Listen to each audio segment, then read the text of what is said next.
All right. I'm just going to quickly introduce you to our next speaker, Andrew Przybylski. Did I say that right? No. It's all right. We'll cover this. Say it again. It's Przybylski. I'm going to just introduce you to our next speaker, Andrew Przybylski. No. Przybylski? Yes. There you go. Andrew Przybylski. All right. All right. Your name is just so not usable. Well, I would argue that's in this cultural context. There are millions of people who can pronounce my surname. Point taken. So, Andrew, you're an experimental psychologist based at Oxford Internet Institute, and I'm going to let you take it from here. All right. All right. Thank you. So as Cecilia indicated, my surname is difficult to pronounce. On my first day of graduate school, a PH supervisor and later business partner proposed that I change my surname to Silver. He said, Andy, he knew I could spin a story. He said, imagine this, Andy Silver. So this is actually the entire reason why I use Twitter. My hope is that someone will add me or yell at me, as the case might be on Twitter, and then they accidentally learn how to pronounce my surname because they see it written out and they're like, what the heck? All right. So thank you very much for the invitation to speak today. I hope I don't have as pretty pictures or as funny ones, but I'll do my best. No animations.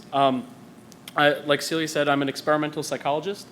I have been involved in an earlier stage of my life with, you could call it the UX or psychometric side of game evaluation and design, though I don't do that quite actively right now. I spend most of my time studying things like behavioral self-regulation, scary words like internet gaming addiction. I'm on the front lines of a lot of debates about things like kids and technology, health and well-being. And I'm not going to bore you with any of that, as fun as it is to tell war stories about how I believe that studying aggression might actually make researchers quite aggressive in my experience. What I'm going to talk to you is I'm going to zoom out a little bit, and I want to provide you kind of with what I would call a metascience perspective. So this is one of my real passions in life, and the reason why I'm in academia is really I'm interested in how science is done. And I was quite dissatisfied when I was working kind of at the edges of industry with the quality of scientific rigor. And when I entered academia, it was like lifting a stone. The situation is so much worse on the underside. It haunts my dreams. All right, so to kick off, to launch you all back to 8th grade or year 9, depending on your cultural context, we have the scientific method. The idea here is that through a systematic view of the universe, through observation and testing, we can actually, in some way, epistemologically contact truth, true reality. We can build airplanes that stay in the air, phones that charge, drugs that don't kill us immediately. And the idea here is that you start here at the generate and specify hypotheses stages. So you have some implicit or explicit theory about how the world works. From them, you generate research questions, you design or hypotheses, you design a study that's meant to evaluate, falsify, support your question about the way the world works or your observation. You just want to check in, make sure it's simpatico with reality. You will go on to collect data. This can be qualitative or quantitative or focus groups. It doesn't really matter. Biophys, everything I say apply here. You're going to analyze or systematize that data, organize it, interpret it, and then hopefully, all things being equal, your GDC talk is accepted, you get published in Nature, you get a job after your PhD. I don't really know what the criterion is. It's a bit of an individual difference. But in any case, this is how the scientific method should work. This is kind of the ideal of the scientific, the deductive method in the sciences. And so it was a surprise to me. I actually thought that this was it had been described to me by my family members who are in the natural sciences as a process that is wrought with trial and error and quite frustrating. But when you look at the literature, actually, I found that scientists are actually surprisingly successful at confirming their hypotheses. So it's amazing. In space science and rocket science, roughly 70% of the papers that are published find some support for the stated hypotheses. But these are the slow kids. All right? In the fast lane are social scientists. we got to put these guys back on, we got to take them off of surveys and put them back on rockets. The idea here is actually in the social sciences, studies have really between an 85 and 95% rate of finding positive findings, which is they just happen to guess, I guess, exactly what objective reality is, and then they found support for their hypotheses. If you'd like, I did not write this paper. Someone much more talented than I did actually did this. You can, I'll share the slides, that's fine, but also there's a mini Google link, so you can go straight to that and just tune me out for the rest of the time. In any case, you'll hear a lot, and when I teach my students in tutorials, we really go back and forth a lot about basic versus applied methodologies. I do believe I'll develop ulcers later in life because of the applied methodologies side that will haunt me. But really, we find a situation where there are more than 50 million science articles published every year. And we need to critically ask ourselves, are there 50 million true scientific findings? Will one glass of red wine kill us or cure us of our cancer? And really, this is a question that we don't really ask because it's outside of the scope either of the products that we design, outside of NIH grants, outside of our advisors' purview. In any case, when people go back and they do so-called metascience, when they attempt their best chance to check into whether or not the scientific method is operating in a healthy way, we find that about 1 in 3 studies in the field of empirical psychology, so top journals, we find about 1 in 3 studies in psychology replicate. That is to say, when someone who is not invested in the hypothesis attempts to bake the same cake with the same ingredients, they do not get the same tasty cake. All right? So that's 1 in 3 for psychology. In neuroscience, that lovely field where everyone lights up brains, the situation is a bit more grim. All right? So in what are called brain behavior links, so this is when you do something, one part of your brain lights up, as a gross oversimplification. So it's actually a bunch of colored p-values. Exactly 0% of the studies replicate when you use the same fMRI scanning data with appropriately powered studies. In political science, they took the top journal in their field and they hired 4 independent statisticians only to reproduce from the original data the tables in the papers. In all of 2015, none of the accepted papers were actually published because none of the political scientists had their act together enough to write coherent code. It's quite grim when we get to cancer studies. 11% of cancer studies with over 1,000 citations replicate, and I think cancer is something that's quite important to a subset of the population. And in economics, actually, they were very proud of an effort to show how replicable their work was. But unfortunately, they so desperately misunderstood how statistics work, which I understand is an important part of quantitative economics. They actually made a number of series of glaring errors. The studies, remember the talk about signal to noise? It was impossible. There was no possible signal in the noise that they were analyzing. It was a half statistics, half basic philosophy of science error. All right. So then again, we've got this circle, we've got this ideal. This is how it should work. Why do we have these failures in replication? Why is research terribly underwhelming? Well, the first thing that we have to pay attention to is actually that's not the circle. That's not what we're dealing with when we look at published science. Really, less than 1 in 1,000 papers are ever directly replicated. There's no incentive system to go back and see is the thing that we found. Again, there's a little Google, you're taking a picture, there's actually a little Google link. You can go read this whole workflow, which was written by Chris Chambers. He's an amazing guy at the University of Cardiff. So in any case, 1 in 1,000 papers anyone ever bothers goes to go back and check. All right? Less than, many studies don't have enough statistical power. So I know in UX and usability, often small n is the only thing that can be afforded.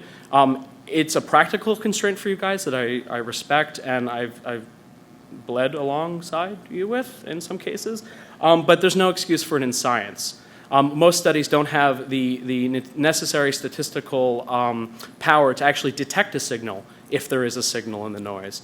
The steps between collecting data and analyzing the data in terms of testing your hypotheses, and the steps between that and interpreting, it's actually iterative. People don't say how many monkeys they're going to study, how many people they're going to give surveys to. If they don't get the p-value they want, they can go back. And then really one of the really insidious ones is this harking. connecting, interpreting data to generating specific hypotheses. Somewhere between 50 and 90% of studies hypothesize after the results are known. And this isn't fraud, this isn't bad faith. As Feynman said, one of our most amazing capacities as human beings is to deceive ourselves. And when we see a pattern in the data, go, yeah, I can tell a story about that. That makes sense. So this is a big, this really short circuits a lot of the social sciences and medical sciences that we might personally care about in terms of our family and our occupations. And then up in here in this corner is a particularly pernicious one. Essentially, only 30% of people, when they're supposed to share their data, actually do when you ask them. You sign a contract when you publish an academic paper in most journals like PLOS One and these kinds of places. 30% don't reply, say they've lost it. I'd expect 50-50. I'm pretty a sloppy guy myself. And actually, publication bias. There's no incentive system. When you don't find something in science, there's actually no bronze star for giving it a good shot. People, unfortunately, judge science and they judge projects based on how you can spin their success. And speaking of spinning, it's not just scientists themselves. Universities are part of the problem. So between 1/3 and 1/2 of academic papers get spun, but at the press release stage. So there's some major functional exaggeration that happens when the academic is excited. They've published in Journal of Communication, Psychological Science, whatever journal you guys love. Or conference. Exaggeration happens at that stage. It's not just about,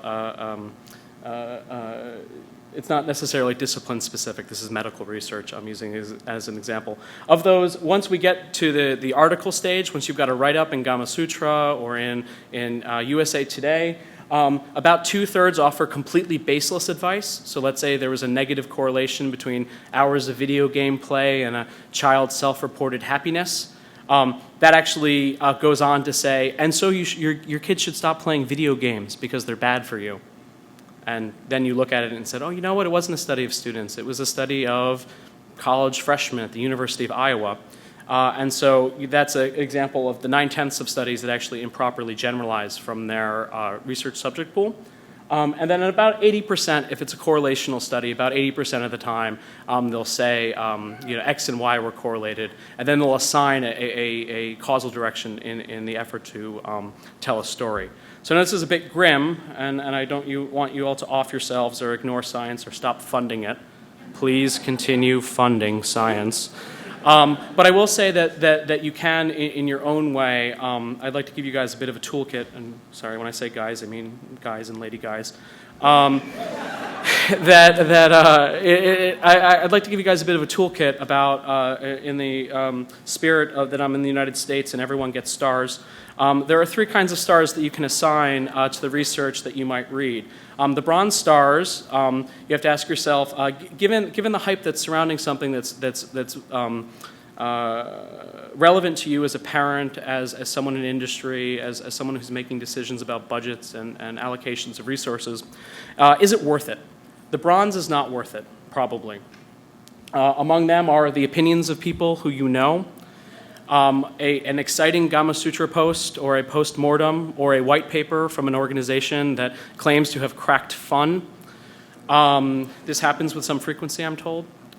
A new general report from a nonprofit or a policy organization. As much as I'm sure many of us love and give money to the ESA, they're rather opaque with their methodology, and you might assume that certain trends exist when really their methodology has changed year to year.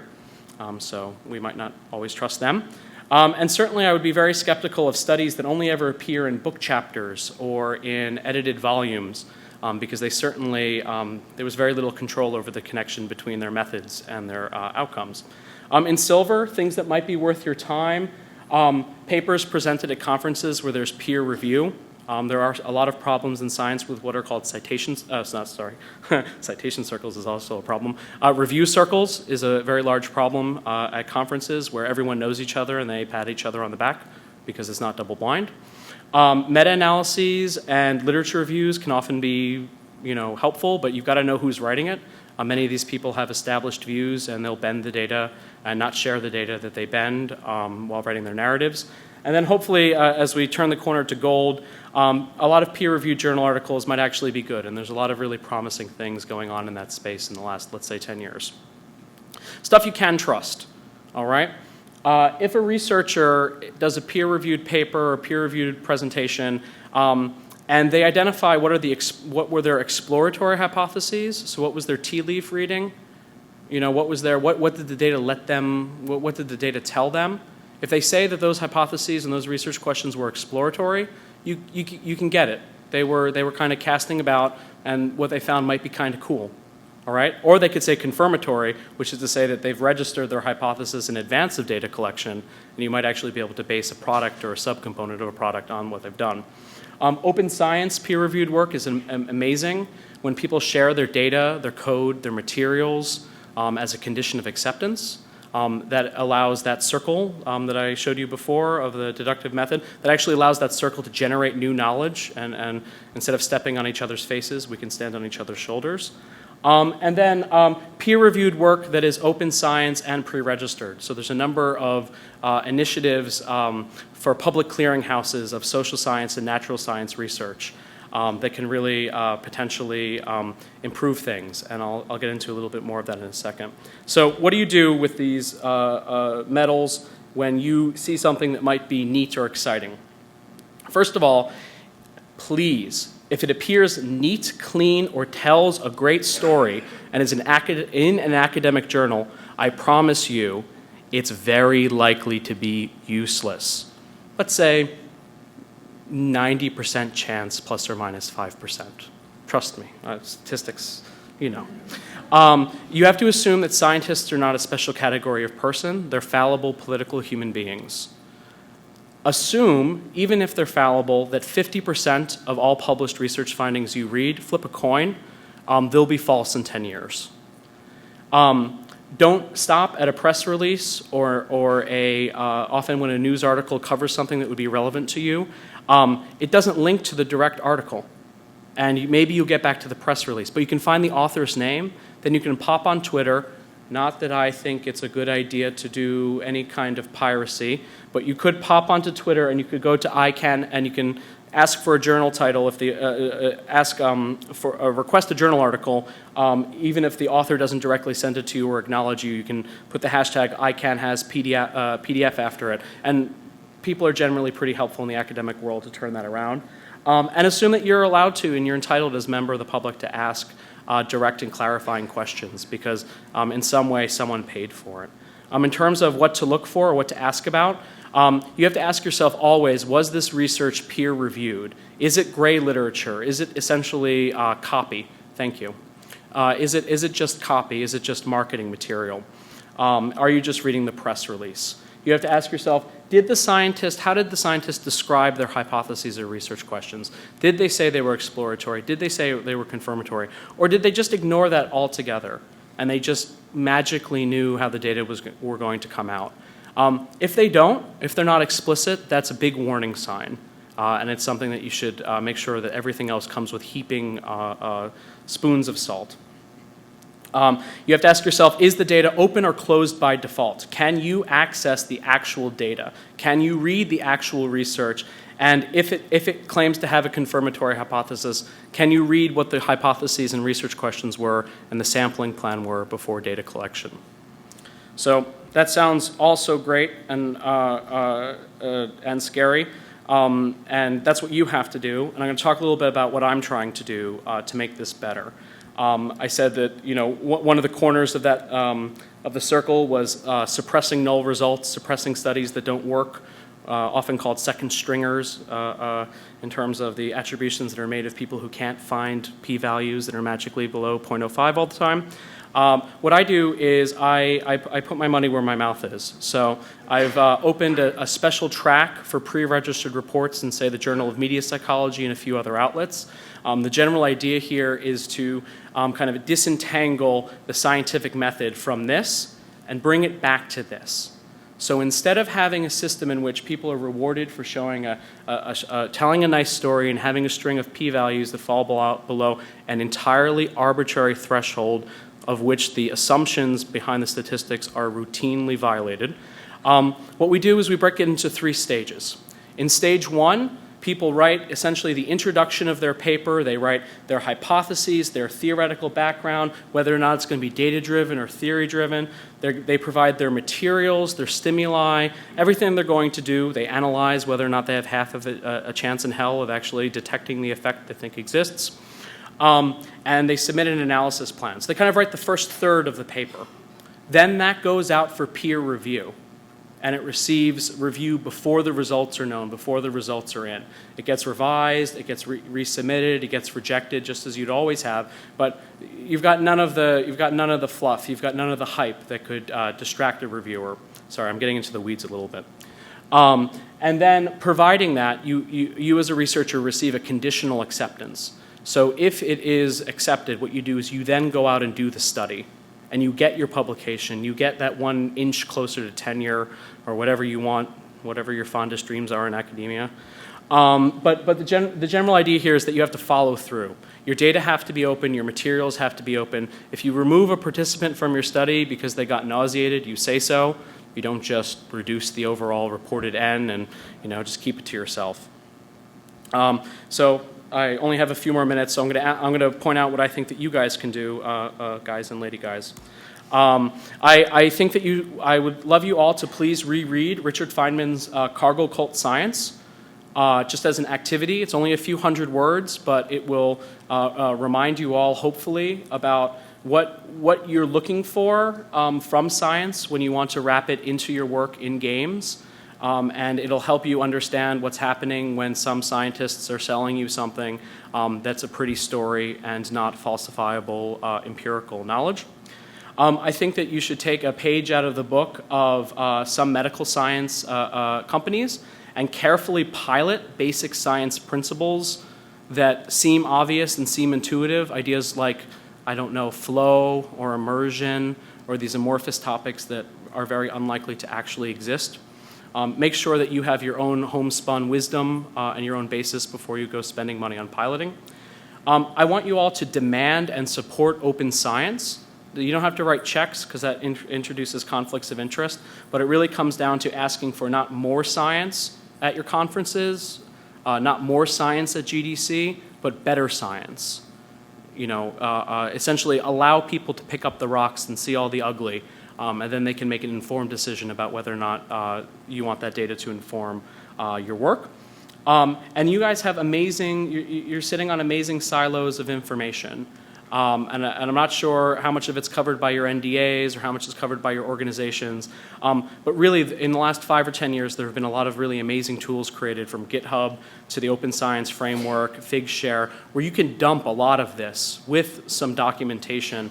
And you never know. You actually might identify some people who would be worth hiring. Thank you. You might identify some people who would be worth hiring if they turn around and apply a machine learning algorithm to a problem that's vexed you, like connecting EEG, eye tracking, and self-report questionnaires that you would have either flushed down the toilet along with play recordings.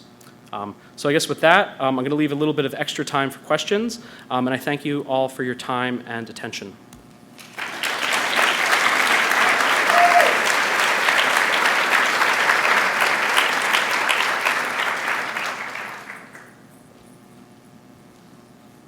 Hello. Hi. So 50% of all published findings are proven false in 10 years. How do you know this? Is it that they're more peer-reviewed after they're published? No, I made that number up. Because when I speak, my brain detaches from my mouth. No, I would say assume at point of publication that at least 50% are false. I combine 2 ideas. One is a popular science notion called the half-life of facts, which is that in the natural sciences, many of the things that we say believe now, they'll kind of, like following a radioactive decay function, they kind of fall out of being accurate descriptors of the way reality works. So I made up 10 years, and I combined that with a very generous assumption that 50% of published findings are true. The number is probably 8%. It's probably super tiny, 10%. So are they actually replicated more after publishing? Right. So no. So there's a notorious psychologist named Dietrich Stoppel in the Netherlands, and he fabricated a lot of data, and he has an amazing book that was translated. You can download it for free. It was translated by a colleague of mine from Dutch to English. You go down the rabbit hole with him, and one of the amazing things was that he would make up data, but then other researchers would be able to at least conceptually replicate and extend what he did. So he was creating data out of whole cloth, and other psychologists, it sounded good enough, and they didn't listen to their own biases carefully enough. But the one really promising thing is there's something called post-publication peer review, which is that now after articles are published, if you're a researcher or have skin in the game, you can actually comment and provide additional code and questions to researchers. But that was not easily fought. That was a very unpopular move. Hi. Hi. You said that 36% of empirical psychology studies replicate, and Yes. that was the highest number you had on that slide. Is that really the best field out of all the things you've looked at? No. And I combined a number of different studies of each. Specifically, the 36% number is one that's argued over a lot. People like spinning and polishing that to be 47%, some other random number. No, I intentionally picked examples from fields that I thought that people in the audience would think were science-y. Cool. Cancer studies, yeah. Yeah. And so, there are estimates that upwards of 85, John Ioannidis and his group estimate that upwards of 85% of money that's spent in biomedical engineering is wasted. So there are some other shockers, but at some point I read a book on making PowerPoints, and they told me not to put more than 8 bullets on a slide. So I could have gone on, but no, there are areas that have I think less important than the point estimate of one percentage versus another is that there are fields that have really attempted to clean up their act. So I'm very hard on psychology because it's something I understand more clearly than other fields. But for instance, the field of bioinformatics is 10 years ago was much worse than anything I put on the slide. And they've really at least attempted to clean up their act with genome. They've tried. And so it's the delta that's important. Yeah. I'm an optimist. You would hope. Yeah. Bioinformatics is supposed to be all about math, right? Yeah. Yes, math. Oh, all right. Thank you.